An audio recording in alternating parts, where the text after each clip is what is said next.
इनको ये था कि शायद ये बीजेपी में मेरा नहीं आओगा नहीं आओगा।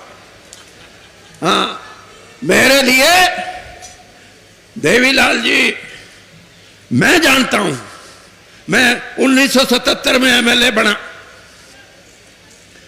और पहली बार जब उनसे मिला तो मेरे को कहते बोल वीरेंद्र तेरे को क्या चाहिए।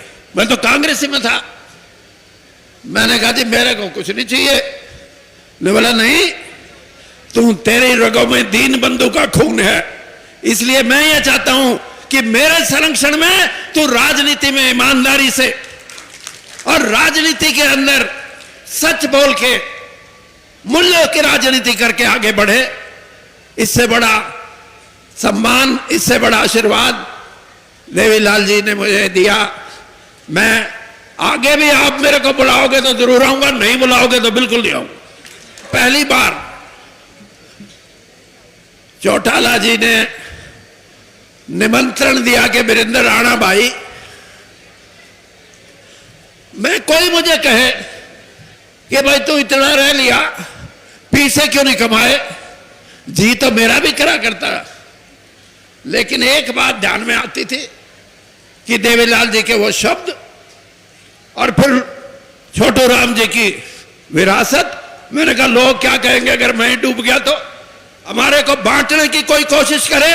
मैं आज आपके बीच में कह के जा रहा हूं, ऐसी ताकतों का मुंह तोड़ जवाब देना है, हमारे भाईचारे को कोई खराब नहीं कर सकता। ये लड़ाई इस बात की है, आज लड़ाई इस बात की है कि ये देश की दौलत, धन, संपदा, सोना, चांदी, हीरे जवाहरात, इस पे कुछ लोगों का कब्जा है। इसमें किसान क्यों नहीं आता, इसमें कमेरा वर्ग क्यों नहीं आता, क्यों नहीं उसको सम्मान मिलता। चौधरी छोटू राम अमर रहे,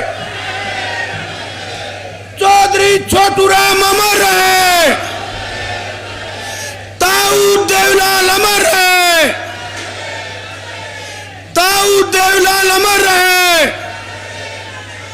चौधरी वीरेंद्र सिंह जिंदाबाद।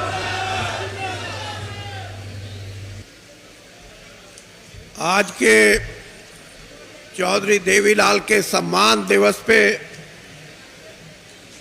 उपस्थित सभी महानुभाव, देवियों और सज्जनों,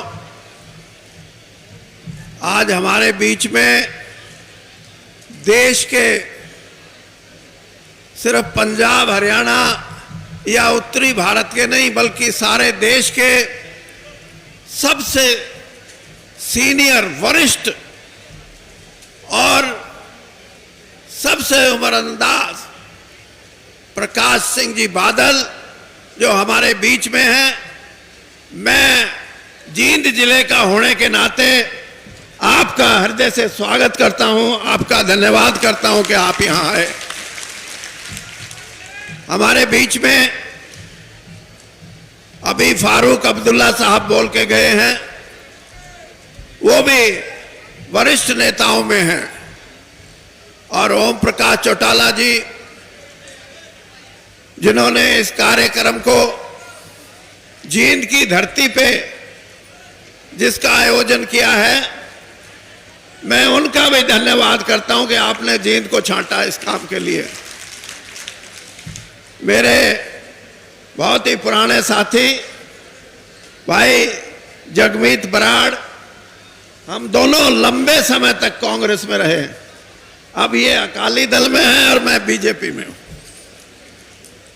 मेरे साथ इस कार्यक्रम में उपस्थित और इस कार्यक्रम के संयोजक भाई अभय चौटाला जी, और वैसे एक मेरी सलाह है, देवीलाल जी ने कभी चौटाला नहीं लिखा, छोटू राम जी ने कभी गढ़ी सांपला नहीं लिखा, चौधरी चरण सिंह ने कभी अपना गांव नहीं लिखा, और तीनों इतने महान और इतने बड़े नेता हुए हैं। ओम प्रकाश चौटाला जी, आपकी गिनती आज हमारे समाज में, राजनीति में एक वरिष्ठ और हमारे बड़े बुजुर्ग नेता के तौर पे होती है। आप चौटाला लिखो ना लिखो, ओम प्रकाश नाम जब लिया जाएगा तो पहले ये सोचेंगे ओम प्रकाश। वैसे तो ओम प्रकाश नाम बहुत हैं, लेकिन इन्होंने हरियाणा की राजनीति में अपनी एक जगह बनाई। हरियाणा की राजनीति हमेशा चौधरी देवीलाल, जो एक कर्मठ और एक ऐसे नेता थे जिन्होंने इस गांव के समाज को लड़ने का, संघर्ष करने का, अपने अधिकारों को मांगने का, लड़ाई के माध्यम से, संघर्ष के माध्यम से एक रास्ता दिखाया था जिसपे आज भी हरियाणा चल रहा है। और ये रास्ता सिर्फ हरियाणा के लिए नहीं, आज ये देशव्यापी रास्ता है। किसानों के अधिकारों की बात हो,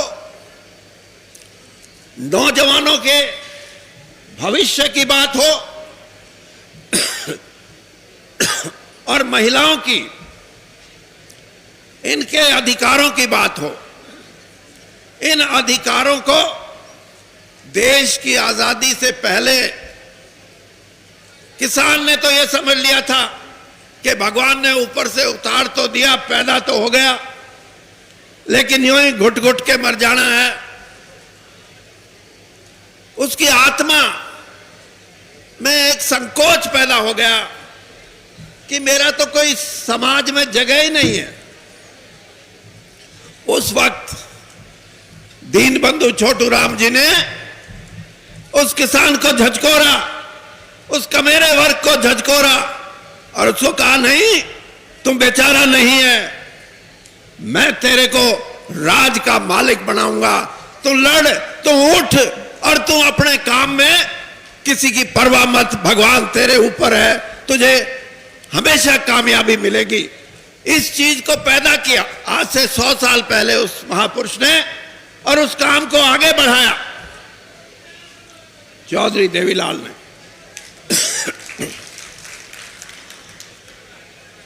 और आज जो संघर्ष की बात है, वो संघर्ष एक दिन में पैदा नहीं होता, एक महीने, एक साल, 10 साल में पैदा नहीं होता। संघर्ष के लिए सदियां लग जाती हैं। मैंने 1977-78 में पहली बार जब मैं एमएलए बन के गया, मैंने अकाली दल का एक हरियाणा विधानसभा के सामने अकाली दल का एक बहुत बड़ा कार्यक्रम विधानसभा का घेराव करने का था। मैंने उसको ऊपर से देखा, 4th फ्लोर पे हरियाणा सेक्रेटरीट से, कि बादल साहब बीच में चल रहे हैं और सैकड़ों कार्यकर्ता पुलिस की लाठियों को अपने हाथों पे ले रहे हैं, अपने हाथों पे ले रहे हैं। यह है संघर्ष की निशानी। और इसलिए देवीलाल जी ने जो किया, वो भारत के इतिहास में एक और बात भी मान, कि अगर कुर्बानी करने की बात आती है तो वो भी देवीलाल जी से आपको प्रेरणा लेनी चाहिए। आज तो लोग गांव की सरपंची के लिए, जिला परिषद की मेंबरी के लिए, एमएलए बनने के लिए, एमपी बनने के लिए, मंत्री बनने के लिए, मुख्यमंत्री बनने के लिए मर्यादित राजनीति को भूल जाते हैं और यह देखते हैं कि हमें कैसे मिले। लेकिन प्रधानमंत्री का सरपंच अपनी सरपंच नहीं छोड़ता, प्रधानमंत्री का पद त्याग करना, यह उस महान व्यक्ति की एक कुर्बानी की मिसाल है। मैं तो आपसे यह कहूंगा कि जितना योगदान इस समाज को जगाने में आदरणीय देवीलाल जी का रहा है, वो आपके अंदर एक ताकत है, एक ऊर्जा बढ़ा के छोड़ के गया। उन्होंने ये कहा है कि संघर्ष ही एक रास्ता है जिसके साथ संघर्ष में कई बार ये जरूर होता है, नेतृत्व की कमी हो जाती है, लीडरशिप नहीं मिलती। जब कांग्रेस पार्टी बनी थी तो जब तक महात्मा गांधी देश की आजादी की लड़ाई लड़ने के लिए आगे नहीं आए, 60 साल तक कांग्रेस पार्टी रही। लेकिन आजादी की लड़ाई अगर लड़ी तो महात्मा गांधी के आने के बाद। क्यों? क्योंकि देश की जनता ने सोचा ये है नेता, ये लेके जाएगा अंग्रेज को बाहर और हमें आजादी मिलेगी। इसी प्रकार से 1975-76 में जब नौजवानों की क्रांति हुई, जिसको संपूर्ण क्रांति बोलते हैं, जिसमें सारी कांग्रेस का सफाया हो गया था, उसमें लीडरशिप, उसमें लीडर उभर के आए जयप्रकाश नारायण, और देश की जनता ने यह कहा कि यह है आदमी, इसके साथ जुड़ो, कामयाबी मिलेगी। देश को एक नई व्यवस्था मिली। इसी प्रकार से चौधरी देवीलाल ने आंदोलन तो बहुत हुए, लेकिन उन आंदोलनों में सबसे बड़ा जो आंदोलन हुआ वो न्याय युद्ध का था। क्योंकि एक देवीलाल जी के रूप में एक नेता सामने आया, लोगों ने कहा इसके साथ लग जाओ, 36 बिरादरी उनके साथ लग गई, वो आंदोलन सफल हुआ। आज भी जिस आस में आप और हमें, आज मैं आपको ये बोल के जा रहा हूं, मेरे शब्द लिखना, जगमीत बलहाट से मेरी बात अभी हो रही थी। आज किसान के अधिकारों की जो लड़ाई है, उस लड़ाई को भी कोई देवता आएगा, कोई ऐसा पल आएगा, कोई ऐसी परिस्थिति पैदा होगी कि किसान भी ये कहेगा कि ये है, लग जाओ सब इसके साथ, और वो कामयाबी मिलेगी। ये लड़ाई मैं इसलिए कहता हूं कि आज से 30 साल पहले आर्थिक सुधारों का युग आया था नरसिम्हा राव जी के समय में, और ये कह रहे थे कि आर्थिक सुधारों में देश धनवान बन जाएगा। देश तो धनवान, देश के लोग तो आप अखबारों में भी पढ़ते होंगे, 4 साल पहले आया कि 312 लोग करोड़पति बन गए और 34 लोग अरबपति बन गए। 2 साल पहले आया कि 700 लोग करोड़पति बन गए। लेकिन गरीब, कमेरा, शोषित, दलित और ये किसान, जिसने कोरोना के समय में भी इस देश के अन्न भंडारण में पहले से ज्यादा भंडारण करके दिखाया। इस देश का किसान जो दुनिया में दूसरे देशों में हमारा अन्न और अन्न से बने सामान जाते हैं, उसमें बढ़ोतरी दिखाई, लेकिन उसमें से कोई करोड़पति नहीं बना, उसमें से कोई अरबपति नहीं बना। ये लड़ाई इस बात की है, आज लड़ाई इस बात की है कि ये देश की दौलत, धन, संपदा, सोना, चांदी, हीरे जवाहरात, इस पे कुछ लोगों का कब्जा है। इसमें किसान क्यों नहीं आता, इसमें कमेरा वर्ग क्यों नहीं आता, क्यों नहीं उसको सम्मान मिलता? जिस दिन इस देश का आदमी यह समझने लगेगा कि मैं भी इस देश का नागरिक हूं, मेरे को तो सम्मान नहीं, मेरी आर्थिक अवस्था तो बड़ी नहीं, तो भाई फिर आपको लगेगा कि कुछ ना कुछ परिवर्तन आया। मेरी एक सोच है, जमाना बदल रहा है। पहले जिसको हम प्रजातंत्र कहते थे, जिसमें 51 वोट ले गया, 49 वाला खारिज, 51 वाला आगे। अब ऐसा समय आएगा, मैं आज आपको बोल के जा रहा हूं कि जिस इंसान के साथ, जिस नेता के साथ और जिस व्यवस्था के साथ 80-85% लोग नहीं जुटेंगे, वो प्रजातंत्र नहीं, एक नए प्रजातंत्र का उदय होगा। और ऐसा प्रजातंत्र जिससे कि देश के लोगों में यह संदेश जाएगा कि यह है प्रजातंत्र जिसमें हमारा भी हिस्सा है, हम भी उसके अंदर हैं। तो ऐसी व्यवस्था को कायम करने के लिए आपके प्रयास अगर रहेंगे तो आप आगे बढ़ोगे, और व्यवस्था को खराब करना हो तो जाति पाति को लड़ा दो। हरियाणा के अंदर ऐसी बात चले कि हरियाणा में हमारे जो पुराने संस्कार हैं, पुरानी सभ्यता है, हमारे को बांटने की कोई कोशिश करे, मैं आज आपके बीच में कह के जा रहा हूं, ऐसी ताकतों का मुंह तोड़ जवाब देना है। हमारे भाईचारे को कोई खराब नहीं कर सकता, अगर करेगा तो उसको उसका नुकसान उठाना पड़ेगा। इसलिए आज देवीलाल जी के चरणों में मैं जहां अपनी श्रद्धांजलि अर्पित करता हूं, मैं ये कहता हूं कि मेरे को पहली बार चौटाला जी ने निमंत्रण दिया कि वीरेंद्र राणा भाई, इनको ये था कि शायद वो बीजेपी में मेरा नहीं आओगा, नहीं आओगा। हाँ, मेरे लिए देवीलाल जी, मैं जानता हूं, मैं 1977 में एमएलए बना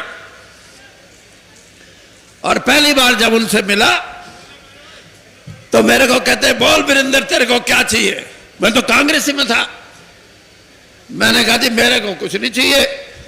ने बोला नहीं, तू, तेरी रगों में दीन बंधु का खून है, इसलिए मैं ये चाहता हूं कि मेरे संरक्षण में तू राजनीति में ईमानदारी से और राजनीति के अंदर सच बोल के मूल्यों की राजनीति करके आगे बढ़े। इससे बड़ा सम्मान, इससे बड़ा आशीर्वाद देवीलाल जी ने मुझे दिया। मैं आगे भी, आप मेरे को बुलाओगे तो जरूर आऊंगा, नहीं बुलाओगे तो बिल्कुल नहीं आऊंगा।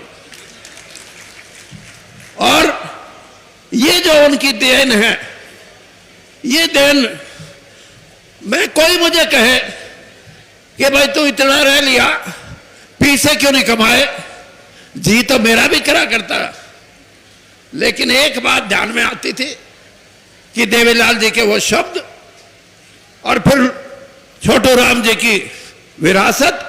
मैंने कहा लोग क्या कहेंगे अगर मैं डूब गया तो इसलिए बड़े महापुरुषों से हमें प्रेरणा मिलती है, संदेश मिलता है, और उनके करे हुए कामों को देके हम आगे बढ़ते हैं।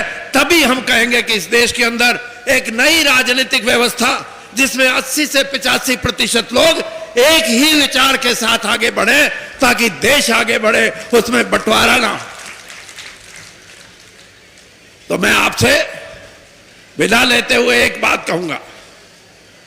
देखिए, मैं किसान और किसानी का आज संघर्ष, लोग नारा लगाते हैं भारत माता की जय, मैं 3 नारे लगवाऊंगा। मैं ये कहूंगा कि धरती माता की जय, भारत माता की जय तो है ही, लेकिन आज हरियाणा से जितने भाई आए हुए हैं सबको मैं ये कहूंगा, मैं बोलूंगा धरती माता की आपने जय बोलना है। धरती माता की, धरती माता की, भारत माता की। इन शब्दों के साथ मैं फिर चौटाला साहब का बहुत हार्दिक धन्यवाद करता हूं कि इन्होंने मुझे मौका दिया और मुझे यहां बुलाया। धन्यवाद। जय हिंद।